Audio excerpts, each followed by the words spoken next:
నమస్కారం అండి మున్సబ్ గారు. నమస్కారం సార్. మీరు తీసి పక్కన నెట్టడానికి చచ్చిపోయింది పక్షి పిల్లో, దాని పెట్ట రెట్టో కాదండి, మనిషి అండి. చేసినంత కాలం చేపించుకున్నారు. ఈ రోజు మనిషి పడిపోయి చచ్చిపోయే పరిస్థితిలో ఉంటే బయటికి పంపిరా. మీ అందరి దగ్గర ఉందండి, ఏంటిది సొమ్మండి. కానీ మా దగ్గర ఉంది తెలుసా అండి, మానవత్వం అండి. ఆ మానవత్వంతో ఈ మనిషిని బతికించుకుంటామండి. అరే ఇదిగా లేకరా, రే ఇది ఎన్నాళ్ళు కలిసి తిరిగాం, కలిసి బతికావురా. ఈ రోజు వదిలేసి వెళ్ళిపోతాంటే అలాగరా. అయ్యా మున్సబ్ గారు, మేము ఇది కాపాడుకుంటాం సార్, కాపాడుకుంటాం సార్. బతికినంత కాలం మీకు ఊడిగలు చేసామంటే, చచ్చిపోయినప్పుడు ఈ రోజు వంట రెండు చేసి వదిలేస్తారా సార్?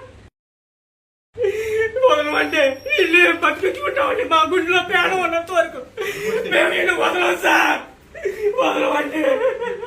అరే ఇది నేనున్నాను నీకోసం. వెళ్తావురా, మన గూడి వాళ్ళందరం కలిసి నిన్ను బతికించుకుంటావురా.